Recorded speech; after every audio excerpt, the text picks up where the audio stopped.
Welcome everybody to Buffyverse Central. We are back with the second part of my Buffy top 10 episode list. Last time we discussed the first 5 in my top 10, and I just want to say real quick thank you guys so much for the reception of that video. I was a little nervous about making it. I've never done an actual ranking list like that before, so I just want to say I appreciate it. Now, onto the actual list. Here is the second half of my top 10 Buffy the Vampire episodes. Buffy the Vampire Slayer, sorry. I struggled with what to put here, but I'm going to have to go with Season 3, Episode 12, Helpless. I really think it deserves to be on this list, and I think it deserves this spot for not only showing a more vulnerable side of Buffy to a degree that we've never seen before, but also showing not only that the Council showing a darker side of the council, because as far as I remember, I didn't obviously watch every episode before doing this, and it's been a bit since I've watched that episode.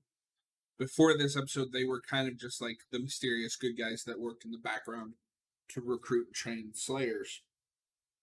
But this episode kind of hints that there's something darker to them and something more sinister. And it gives Giles a bit of a gray morality as well, because obviously he drugs Buffy to strip her of her powers, which is what leaves her more vulnerable than we've ever seen her. And I would argue this is one of the most vulnerable positions we've ever seen Buffy in. Because even in fights where she's overpowered, she did still have her powers. So there was always a way, for her to win. And there's a way for her to win in this episode. But without her powers, she's helpless to even a normal vampire, versus in other scenarios where she's not helpless against like regular vampires. It takes something truly strong to be able to stand up to a slayer.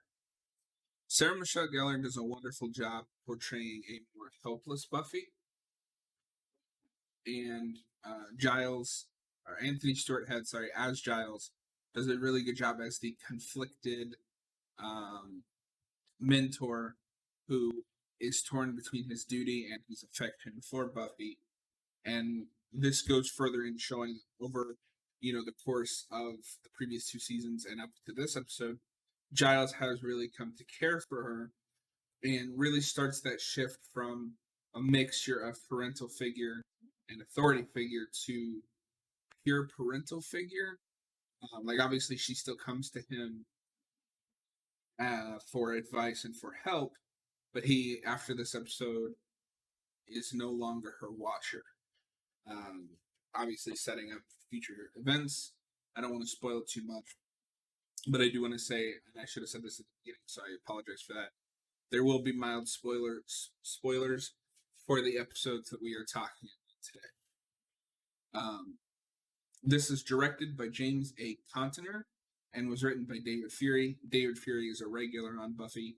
I did not remember to look and see if James A. Contner had done anything else in the Buffyverse, but it does show that David Fury obviously gets this material, was able to write a script that I think lives up to the reputation of the rest of season 3 episodes. In my opinion, season 3 is the best season. I also really like that we get to see a different side of Cordelia. There is that scene where Buffy figures out what Giles has done. Well, he admits it to her, I should say. And Cordelia, without any sass or arguments, drives her home. And I love that scene between them, just because it is different compared to the rest of the season. So we're going to go ahead and move on to number 6. I struggled with this one as well. I originally had a different episode in this slot, but I think this episode really does deserve to be higher up in this half of the list, and that is Helpless. That is Who Are You? This is season 4, episode 16. This is written and directed by Joss Whedon, another written and directed by episode. For any of you who don't remember or are not familiar, this is the body swap episode between Buffy and Faith. I am not typically a big fan of this storyline. And a lot of shows that I've seen do this, it's more for the shock factor of, oh, isn't it cool that this character is now this actress or this character is that actor? And obviously, this episode does have some degree of that. It's just unavoidable for this type of episode, but it uses that trope. I don't even know if you could say it was a trope at the time, but that story line to really advance not only Buffy's character but Faith's, who we hadn't seen before this two-parter since the end of season 3.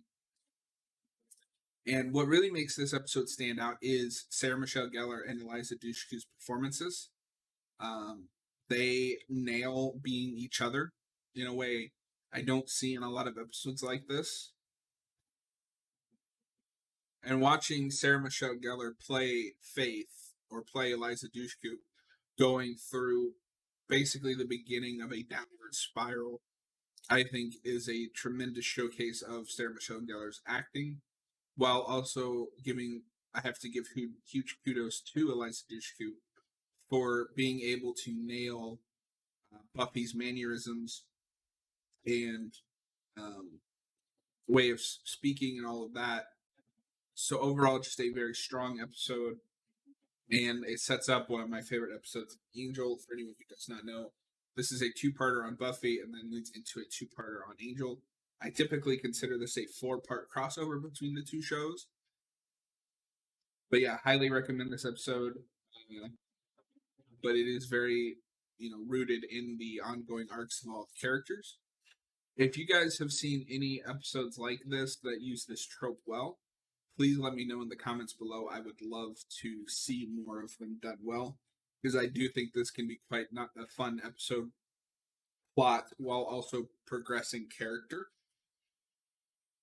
And I have to say, this episode alone makes me wish that they had been able to bring Eliza more into the shows besides just what appearances she does get. I've always said that Eliza Dushku would have been a perfect fit for the Angel show, and I will forever be sad that never happened. My number 7 pick is Fear Itself. We're still in season 4. This is episode 4. And this is in the middle of a bunch of kind of one-off, more lighthearted comedic episodes.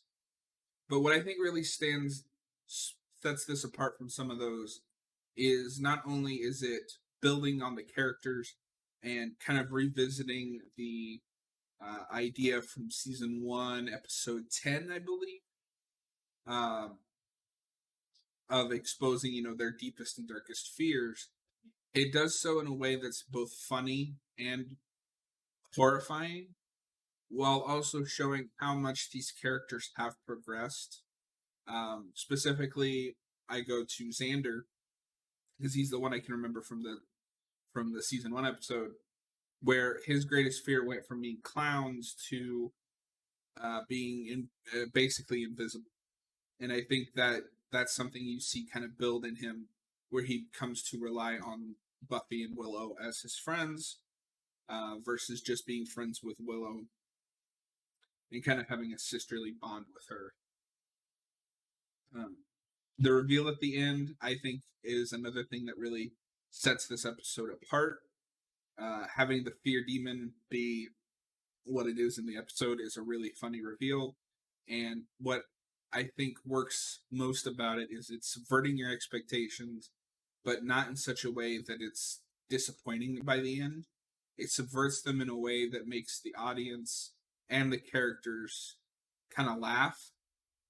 And with some of the darker things in this episode, like Oz losing control of his transformations, I think you needed a more lighthearted ending, especially for the tone that they start going with for season 4. Overall, this is a I would say this is a good standalone episode, not only for those who have watched the show for years at this point, but I think this could be an episode to just show somebody on the random. It's not connected to any ongoing arcs. You won't get that character development, like you follow these characters from the first episode to now and see how they've changed. but I think you'd be able to follow along with what's going fairly well. And this, just to give credit as well, this is directed by Tucker Gates and again written by David Fury. So another David Fury episode on the list. On to our number 8 pick.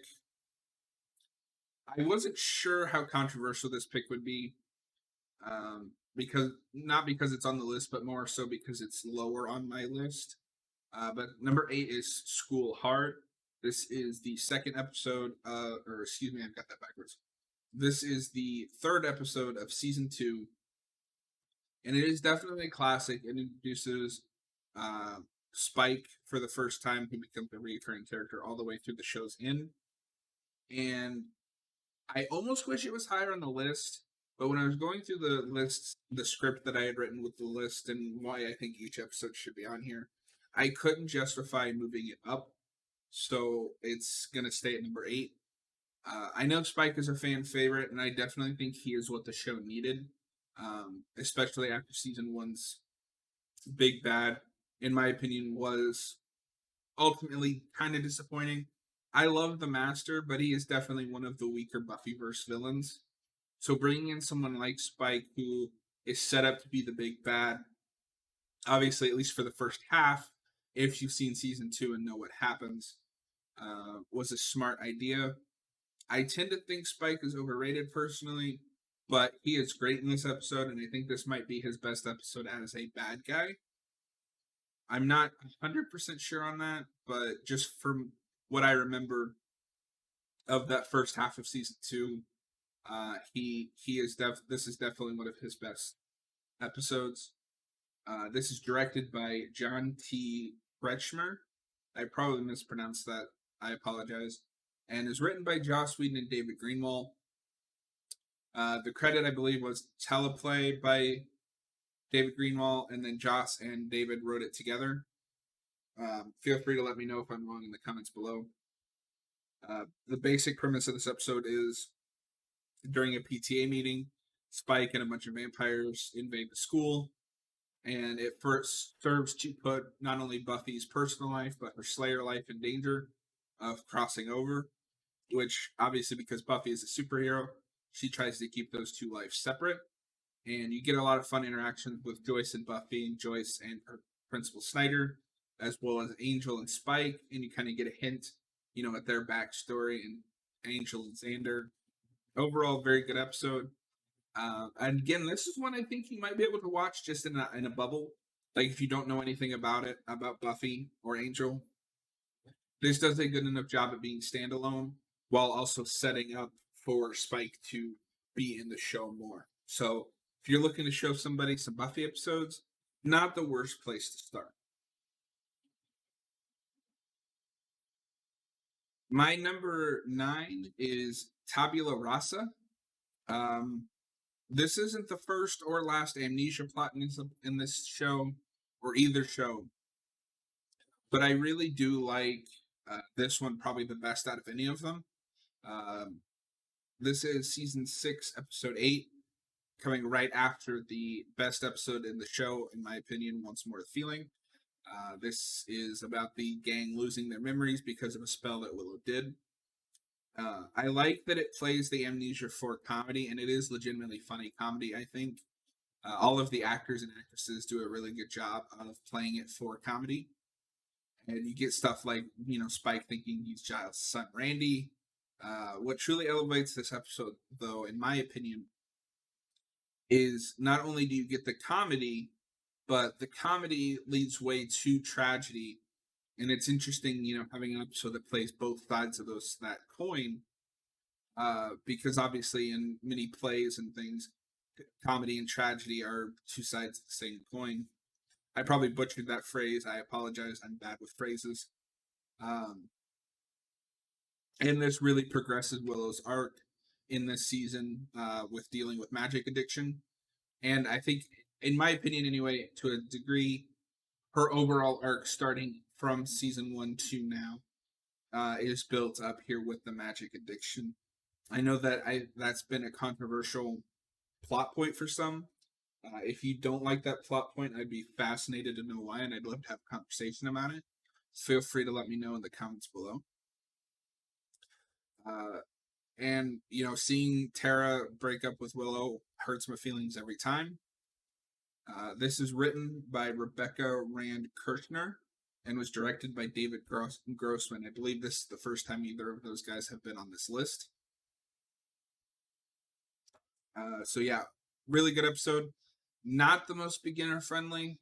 Just to note that it's very rooted in the characters' arcs, especially Willow's, and the status quo would be maybe confusing for a first timer. My number 10 pick is Amends. While Amends may not be the best episode of Buffy season 3, episode 10 provides another episode of development for Angel, which I'm a sucker for. And this really kickstarts the arc of him learning how to fight and learning how to be a better person, in preparing him for his spinoff, which I believe by this point was already okayed. I am a big fan of any episode in Buffy that focuses on Angel, especially episodes that deal with his past as Angelus. And this has a lot to do with his guilt over what he did as the vampire. And I think in all 3 seasons, the first 3 seasons, any episode that is an Angel-centric episode never disappoints, and this is no different. This was written and directed by Joss Whedon, so another Whedon episode. And it is kind of a Christmas episode, but really Christmas is just the backdrop to explore Angel's past and the guilt that he feels over what he did as Angelus. And I think this is some of David Boreanaz's best work up until this point. And it really sets up that Angel is going to be an interesting character. So before we sign off, because that is my top 10, I do want to give special mentions to Prophecy Girl, The Gift, Normal Again, and Enemies. These are all wonderful episodes that I could watch anytime.